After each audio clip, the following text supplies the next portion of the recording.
If you had been shown your entire life before birth, would you have agreed to live it? Imagine seeing everything in advance. Your first memories. The house that once felt enormous. Your parents while they were still young. The people you would love before you knew their names. Then the other scenes. The first funeral. The first betrayal. The hospital room. The face you would watch grow old. The person you would embrace for the last time without realizing it was the last time. You would see your own decline. Your body slowly becoming less obedient. People disappearing from your life until entire periods of your past exist only inside you. You would see how much of what once seemed permanent was merely passing through. And finally, you would see your death.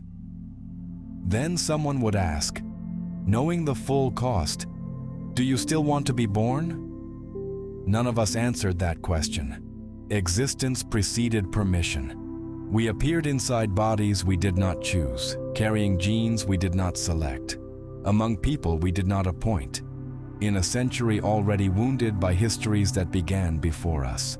Even our desire to remain alive arrived before our philosophy about life. The organism clings first, the mind explains later. This makes every judgment about existence strangely compromised. The creature asking whether life is worthwhile is already biologically designed to resist its disappearance. Perhaps this is why we usually ask a safer question. What is the meaning of life? But meaning comes later. There is something underneath it, something colder. Was existence worth beginning at all? Consciousness is a peculiar event in matter. Somewhere in the history of a universe that appears indifferent to being observed, matter became capable of noticing itself. And with that awakening came beauty, but also dread. A stone cannot fear tomorrow. A star cannot miss yesterday. The dead do not seem troubled by their absence. We are. We can mourn what has already vanished, suffer what is happening now, and tremble before events that exist only as possibilities. We can even suffer because we know that happiness itself is temporary. Perhaps this is the hidden wound of consciousness, to recognize beauty while already knowing it will be taken away. And still we love. Still we build. Still we whisper forever inside bodies already moving toward death. Maybe that is courage, maybe instinct, maybe self-deception. Maybe something far stranger. So forget for a moment what life means. Ask the question that comes before meaning. If you had seen the whole thing beforehand, would you have entered? At this exact moment, someone is receiving news that will divide their life into two parts, before it happened and after. A test confirms an incurable disease. A mother identifies the body of her child. Somewhere, a child learns the sound of an explosion before understanding why adults invented war. Someone who spent 40 years working finally reaches old age and realizes that surviving consumed most of the time they were supposed to live. These aren't philosophical abstractions. They are ordinary possibilities of being human. Yet suffering has a quieter cruelty. It doesn't need to destroy a life to inhabit it. There are people surrounded by family who feel completely alone. People who spend 10 years pursuing something, finally obtain it, and discover that desire has already moved elsewhere. Healthy bodies carry shame, anxiety, guilt, resentment, and fear of losses that haven't even happened. The mind can suffer in three directions at once: from memory, from the present, from anticipation. We don't merely experience pain. We remember it, interpret it, imagine its return, and sometimes build identities around wounds whose original moment lasted only minutes. And happiness has its own strange instability. What once seemed miraculous becomes ordinary. The achievement becomes routine. The person we once couldn't imagine living without becomes part of the furniture of daily existence. The extraordinary slowly loses its brightness simply because it remains. We adapt. then desire begins again. Perhaps this is one of consciousness's darker arrangements. We become accustomed to what we have, yet remain terrified of losing it. Love itself contains this contradiction. The more precious someone becomes, the greater the territory grief may one day occupy. Every deep attachment quietly creates a future vulnerability. This doesn't mean that life is only suffering. It means something much harder to escape. No life is protected from it. Medicine can reduce pain. Wealth can reduce certain risks. Civilization can make existence safer. Yet no technology can guarantee that someone will never experience disease, abandonment, humiliation, grief, mental collapse, accident, or the slow disappearance of everyone they love. Accepting these risks for ourselves is one thing, but creating another person is different. Because when we bring someone into existence, we aren't merely giving them access to sunsets, intimacy, music, discovery, and love. We are also making them vulnerable to everything existence can take away. And they cannot approve the wager beforehand. So the question becomes darker. When we create a life, who exactly gives us the right to gamble with someone else's suffering? There is someone you can never disappoint, traumatize, abandon, or bury. The child who is never born. It sounds cruel, almost inhuman. Yet beneath that sentence lies a disturbing problem. Before someone exists, there is no consciousness waiting outside life. No unborn child feels lonely because nobody created them. No one mourns the birthday they never celebrated, the person they never loved, the ocean they never saw, or the life they were never given. There is no deprivation because there is no one to experience deprivation. Birth changes this completely. When a child enters the world, they don't receive only the possibility of a first kiss, friendship, discovery, warmth, beauty, and belonging. They receive a body capable of pain, a mind capable of fear, people capable of leaving, and a world capable of taking away almost everything they will eventually learn to love. Some children are born with severe congenital diseases. Others arrive where clean water, food, medicine, or basic safety remain uncertain. Some open their eyes inside conflicts that began before their parents were born. None selected the conditions of their arrival. This doesn't make their lives less valuable. Suffering and human worth are not opposites. The uncomfortable question is different. When creating someone also creates the possibility of that person's suffering, who is entitled to authorize the risk? Consent reaches an impossible boundary here. To ask someone whether they want to exist, they would already need to exist. Every birth, therefore, contains a decision made irreversibly on behalf of someone else. And perhaps there is something almost metaphysically strange about this. We summon consciousness from a condition in which it needed nothing, then place it inside a condition where it will spend decades needing things: food, safety, recognition, love, meaning, hope, and eventually, relief from suffering. Yet there is a fracture in this argument. If never existing prevents every wound, it also prevents the person who might one day look back, despite everything, and say, "I am glad I was here." And such people exist. People marked by illness, grief, poverty, betrayal, disability, and terrible loss who still choose tomorrow. So something remains unresolved. Perhaps suffering can make existence unbearable without automatically making existence regrettable. And if pain alone cannot explain whether a life was worth beginning, another question appears. What is powerful enough to make a wounded creature continue wanting to exist?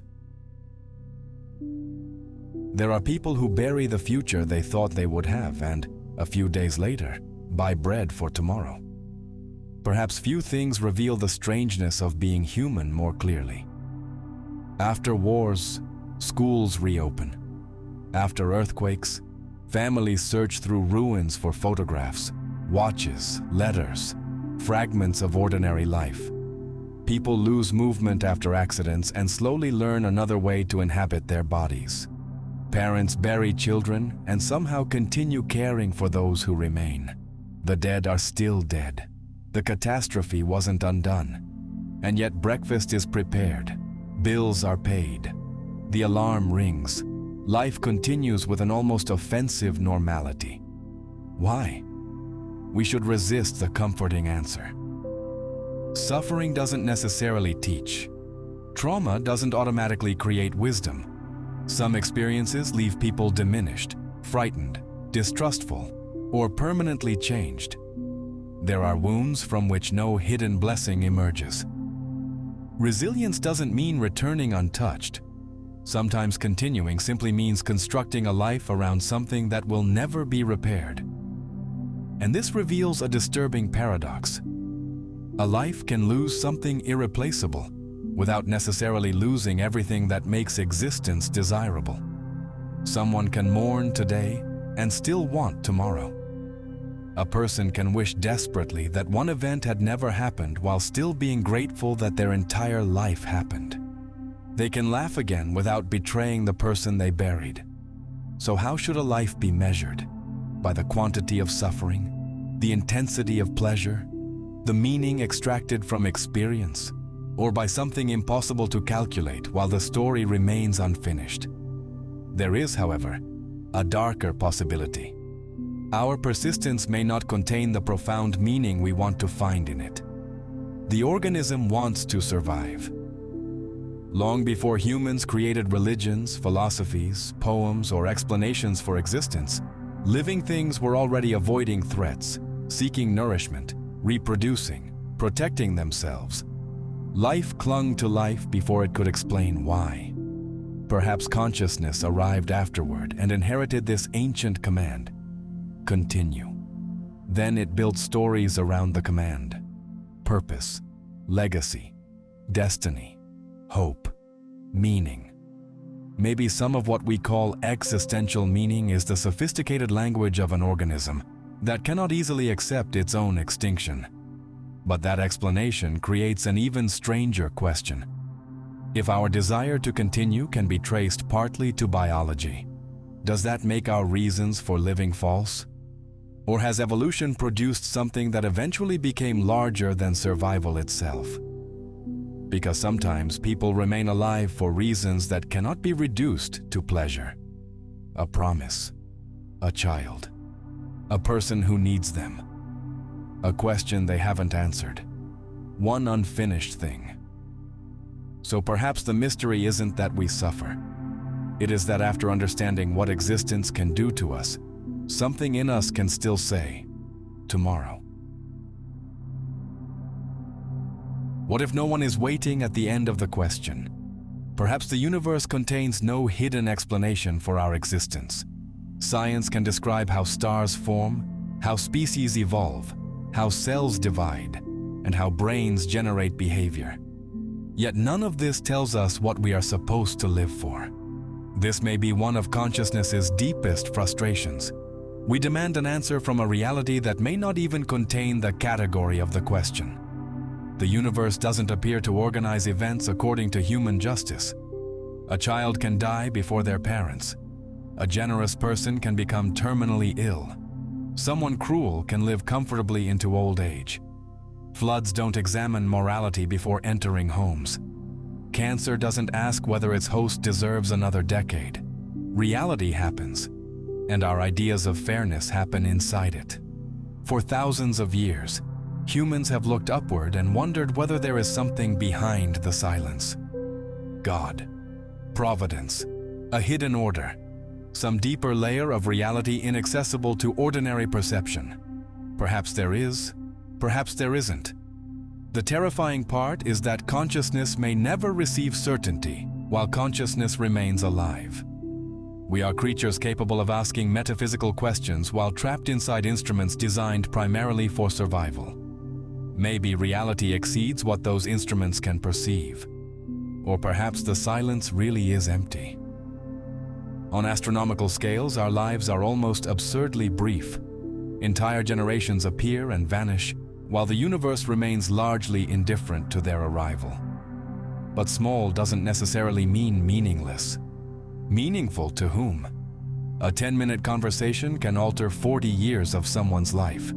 A childhood that ended decades ago can still determine how an adult loves, fears, forgives, or raises a child.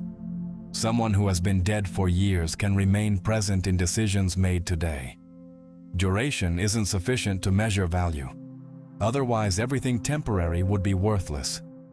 Perhaps our mistake is searching for meaning as though existence were an object manufactured for a purpose, waiting for us to discover the instructions engraved underneath it. What if we were made for nothing? That doesn't prove nothing matters. It only removes the guarantee that meaning exists independently of us. Maybe meaning arises where consciousness touches something it cannot treat as indifferent. Love, memory, beauty, another person, a promise. But then the darker problem returns. If we create meaning ourselves, how can we know whether we have discovered something genuine, or merely invented a story sophisticated enough to make mortality bearable? Perhaps religion, legacy, purpose, even hope are different names given to our refusal to accept the silence. Or perhaps that refusal points towards something real. We don't know. And maybe this is the most disturbing possibility. The universe may never tell us whether our meaning is truth or consolation.